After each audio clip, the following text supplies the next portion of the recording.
గురుర్బ్రహ్మ గురుర్విష్ణు గురుదేవో మహేశ్వర గురు సాక్షాత్ పరబ్రహ్మ తస్మై శ్రీ గురవే నమః. అస్మద్గురు విద్యానందనాథ గురు చరణారవిందాభ్యాం నమో నమః. అస్మద్గురు కాశ్యపగోత్ర పవిత్రం శ్రీ మహద్గురు నమో నమః. 2025 సంవత్సరం జూలై నెల మీనరాశి. ఈ మీనరాశి ఎట్లా ఉందో చూసుకుందాం. మీనరాశికి 2 సంవత్సరాల 6 మాసాల నుంచి ఏళ్ళ నాటి శని పట్టింది. ఈ ఏళ్ళ నాటి శని బాగా విపరీతమైన నష్టం ఇప్పటికే జరిగింది. ఇంకా ముందు ఎక్కువ నష్టం జరగబోతున్నది. కానీ ఈ టైంలో ఎన్ని గ్రహాలు బాగున్నా 30 సంవత్సరాలకు ఒకసారి ఏళ్ళ నాటి శని మనిషిని బాగా హింస పెడుతోంది. అయితే ఇది ఈ రాశి 12వ రాశి, చివర మీనరాశి చెప్పుకుంటున్నాం. ఈ 12వ రాశి ఎట్లా చెప్పుకోవాలి వివరం చెబుతూ ఉన్నా. ఎందుకంటే ఈ 2025 సంవత్సరం షడ్గ్రహ కూటమి. మరి 4 పూర్తిగా పాపగ్రహాలు కలిసినాయి. ఈ పాపగ్రహాలు కలిస్తే మరి ఎంత దోషమో చెబుతా వినండి. ఎండు కట్టె ఒకటే వేశామండి. అప్పుడప్పుడు కొట్టుకొని వచ్చినటువంటి చెట్లు కూడా తీసుకెళ్ళి చేశాం. దాంట్లో నెయ్యి పోసాం. ఈ పచ్చి చెట్లు కూడా భగభగ మండినాయి. అడవిలో విపరీతమైన గాలి వచ్చిందండి. ఆ గాలికి చెట్టుకు చెట్టు దాచుకొని, ఎండిపోయిన చెట్టుకు చెట్టు దాచుకొని మంట మొదలుపెట్టినాయి. ఈ మంటలో పచ్చి చెట్లు కూడా మండిపోయినాయి. అనేక జీవరాశులు తగలబడిపోయినాయి. మరి ఎన్నో జీవరాశులు మరణించినాయి. ఎన్నో బాధలు కలిగినాయి. ఇవన్నీ కలగటానికి కారణం ఏంటంటే పంచభూతాత్మక స్వరూపుడు పరమేశ్వరుడు. ఆ పరమేశ్వరుడికి ఆగ్రహం కలిగించకూడదు. ఆగ్రహం కలిగిస్తే అగ్నిహోత్రుడితో సమానం. శని కూడా సాక్షాత్ పరమేశ్వర స్వరూపమనే చెప్పాలి. ఈ శని వల్ల సమస్యలు వచ్చినప్పుడు ఎప్పుడు కూడా నీ మనస్సు మంచిదిగా ఉండాలి. ఎట్లా ఉండాలో చెబుతా. బాగా ఉన్న రోజుల్లో 100 మందికి అన్నదానం చేయొచ్చు. బాగా ఉన్న రోజుల్లో 1000 మందికి అన్నదానం చేయొచ్చు. మీరు భార్యాభర్త ఒక పిల్లవాడు ముగ్గురే ఉన్నారండి. ముగ్గురికి తగినంత వంట వండుకున్నావు. ఒక మనిషి వచ్చాడు. వాడు వస్తున్నాడు అని తినే కంచాలు లోపల పెట్టుకొని తలుపు తీసి వాడితో పూటైనా మాట్లాడతావు. నువ్వు అన్నం అనుకుంటావు, వాడికి అన్నం పెట్టావు.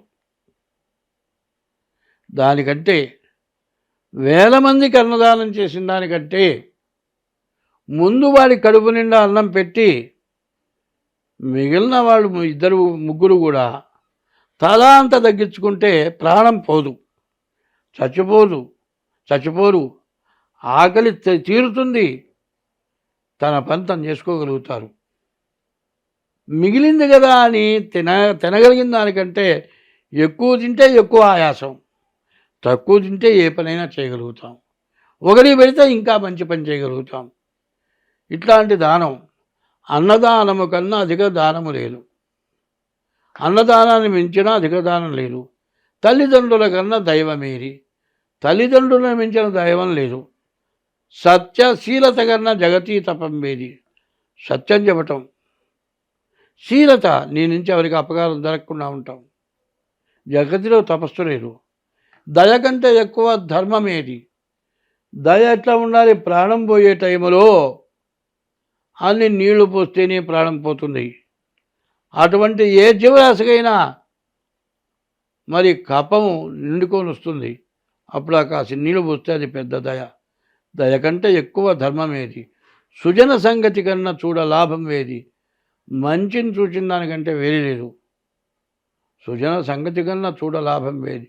క్రోధము కన్నా శత్రుత్వం ఏది? మనం ఎవరితో విరోధం పెట్టుకున్నంత శత్రుత్వం ఇంకోటి లేదు. అంగనామణి కన్నా భినవ మణి ఏది? నవరత్నాలు ఉన్నాయి. 10వ రత్నం నారీ రత్నం. ఆడమనిషిని జాగ్రత్తగా చూసుకోవాలి. అంగనామణి కన్నా భినవ మణి ఏది? రుణము కంటెను నరునకు రోగమేది, అప్పుని మించిన రోగం లేదు. ధరణి అపకీర్తి కంటెను నరకమేది, అపకీర్తిని మించిన నరకం లేదు. సర్వదా కీర్తి కంటెను స్వర్గమేది, సర్వలోకాభిరామ శ్రీరంగధామ. ఇటువంటి పద్యాలు ఎన్నో ఉన్నాయి. ఏమిటి? విద్య చాలా విశేషమైందిట. ఆ విద్య ఏం చేస్తుంది? ఎక్కడికి వెళ్ళినా బతకడానికి దారి ఉపయోగపడుతుంది. ఆస్తి అయితే అన్నదమ్ములు పంచుకుంటారు, మించిన ఆస్తి అయితే రాజులు స్వాధీనం చేసుకుంటారు. విపరీతమైన విద్యను ఎవడు స్వాధీనం చేసుకోలేడు. ఆ విద్య వల్ల ఎంతమందికో ఎంతో మేలు జరుగుతుంది. మరి ఎంతోమందికి ఎంత ఖర్చు పెట్టినా, ఎంతమందికి విద్య చెప్పినా, ఎన్ని దేశాలకు వెళ్ళినా, ఎంతమందికి మేలు చేసినా నీ విద్య మాత్రం కరిగిపోదు. బంగారం అయితే కరిగిపోతుంది, ఆస్తి అయితే అమ్ముకుంటే పోతుంది, ఆస్తి ఎవరైనా స్వాధీనం చేసుకుంటే పోతుంది, నీ విద్య పోయేది కాదు.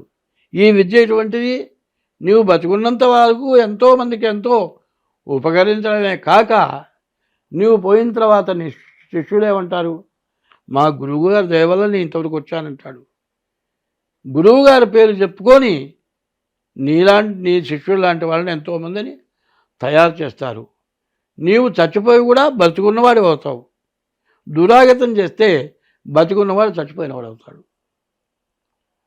దుర్మార్గుడు అందరినీ కొట్టి కాజేసేవాడు ఎప్పుడు చస్తాడా అని చూస్తారు. ఇట్లాంటి మంచివాడు ఎన్నాళ్ళు బతుకుతారా అని చూస్తారు. వాళ్ళు ఎప్పుడు బతికే ఉంటారు.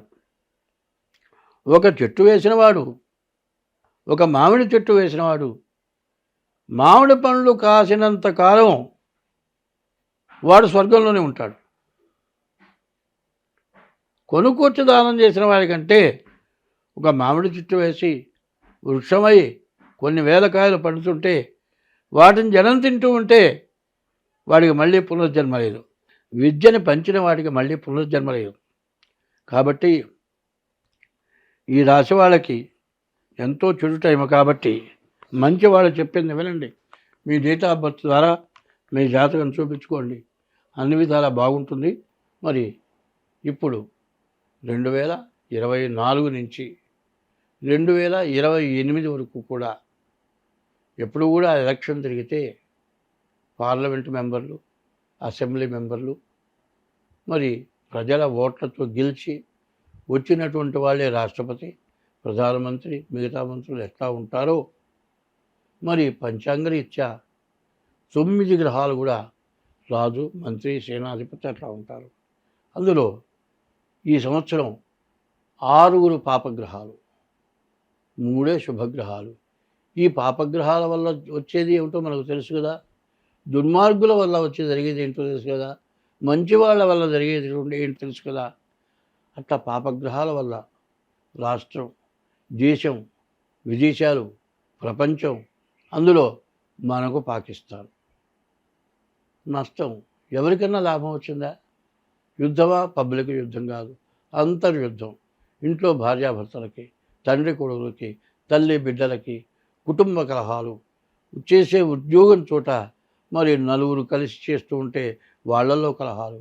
ఇట్లాంటి కలహాల వల్ల ఎవరి బ్రతుకు వాడు బ్రతకలేక మనస్సు పాడైపోయి తిన్న తిండి మనకు ఒంటికి పట్టక మనస్సు పిచ్చివాళ్ళగా తయారైపోయి అందరూ బాధలు పడుతున్నారు.